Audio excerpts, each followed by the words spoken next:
our job to be these agents in the world so that we can see this. So we need to know who we are. Going back to Romans again that Larry read.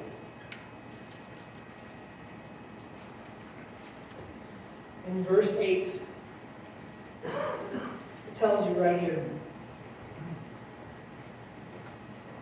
For all who are led by the Spirit of God are sons of God. We are the children of God. He begot us here to fulfill His purpose on this planet. Amen. You read further down. The creation itself waits with eager longing for the revealing of the sons of God. Earth itself is waiting to be redeemed. And what are they waiting for? They're waiting for us to manifest His glory on this earth. The whole of creation has been groaning together in the pains of childbirth until now. Now is the time where we can manifest this to the rest of the earth. When I was in college, I initially went to a secular university, and everyone at the time was joining fraternities. That was kind of the thing. You know, you had to be a joiner. You had to be part of something else, part of something bigger. And there was a part of me when I was there that had this longing to join one, just to be part of something. Some people aren't joiners. Some people are very loners, you know. Pastor being one that's not really a joiner in that sense, but I was quite the joiner. I didn't. Something held me back. I didn't know what it was, but something held me back and led me to a different university, to where I realized there is something I can join so much greater. There is a system of grace that exists out there that I need to tap into. When you see a prince being raised by a queen, if the prince wants to go play off in the dirt with the commoners, what does the queen usually say? No, this is not for you. You're royalty. You're not meant for that. You're meant for something else. You're meant for something else. You're not meant to do the things as the world will show you. Amen. We are ambassadors. We are to be joiners. We are to join something. The question is, what are we going to join? So, we're ambassadors. But what do ambassadors really do? Again, we go back to Genesis, right where we started. We are made in His image. Genesis 1:28, though, tells us exactly what an ambassador does. Be fruitful and multiply. Now, are they talking only about children? No. We're bringing others into the faith as well. If we're God's ambassadors into the world, we're bringing something else in to replicate ourselves. And the next line right after that is, subdue and have dominion. So what does that mean? To dominate this earth? It says dominion, right? So I think dominion, I think dominate. Right? But no, that's not what it really means when you look at the Hebrew word. We're to be stewards over His creation. We are to watch over it and care for it. I often think if we hadn't abandoned our original abode in the Garden of Eden, and we simply were stewards of the earth as it stood, and we still let God be the architect of this earth, what would it look like now? What would it look like had He designed the bridges, the buildings, and everything else that's out there? I think it might look a little different and about 1,000,000 times more amazing than it does now. We think of the 7 wonders of the world that man made. God of wonders beyond all majesty. What if He did that?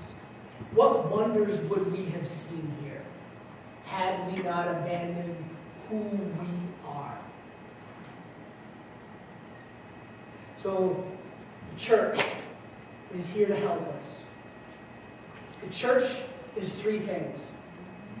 It's a place that we meet. It's a people.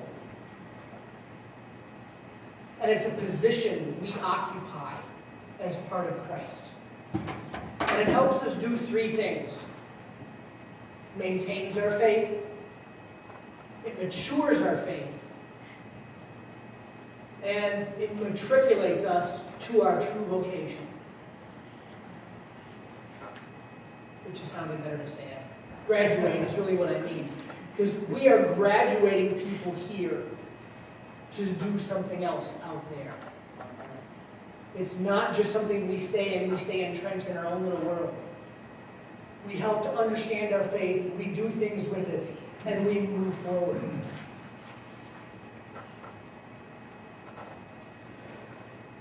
We are imagers, children of God, and ambassadors. And we have to reach out to others. So now where do we start from here? How can we start moving from this place, moving forward? And the best place is my favorite chapter in the whole Bible. Since then you have been raised with Christ. Set your hearts on things above, where Christ is seated at the right hand of God. Set your thoughts on things above, not on earthly things. For you have died, and your life is now hidden with Christ in God. Amen. We don't start anywhere else. We don't start by trying to study up and make sure and go through different summaries and proofs of what's going on in the Bible. We look to Him to remind us of who we are, why we believe what we believe, to let it change our hearts. The thing that made the most difference for me in my entire faith journey that I've been on is really understanding who I am, what I am, and what am I here for.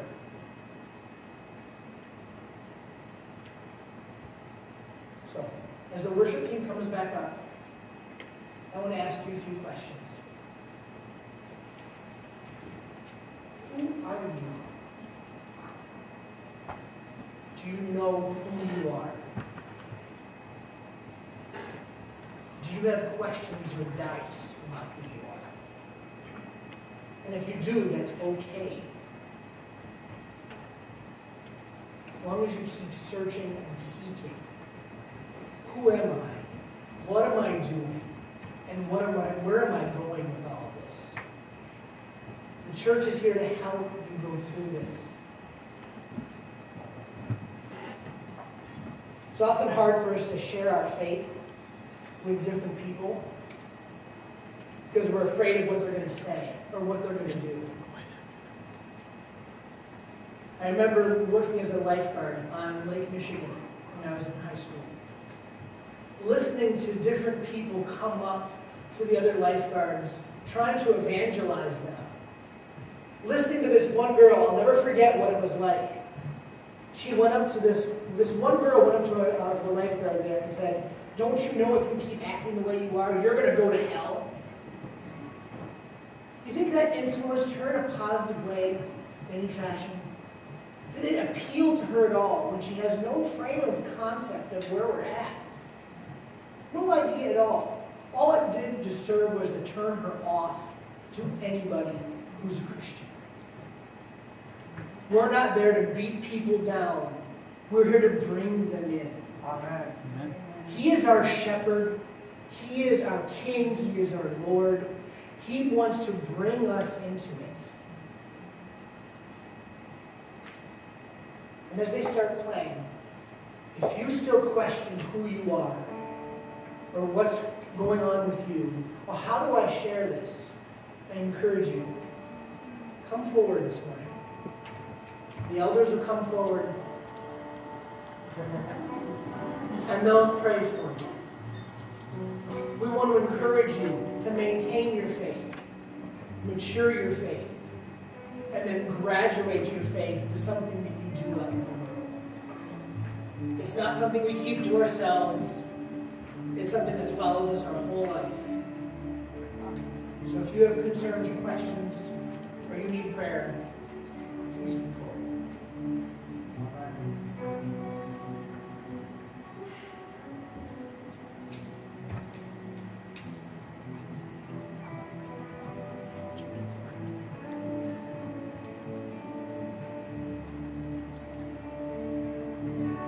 Who am I?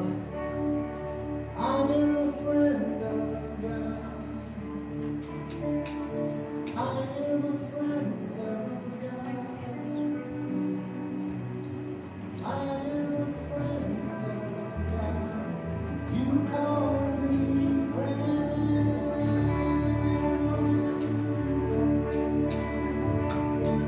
I am a friend of God. I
just ask you to keep in mind what God created you for.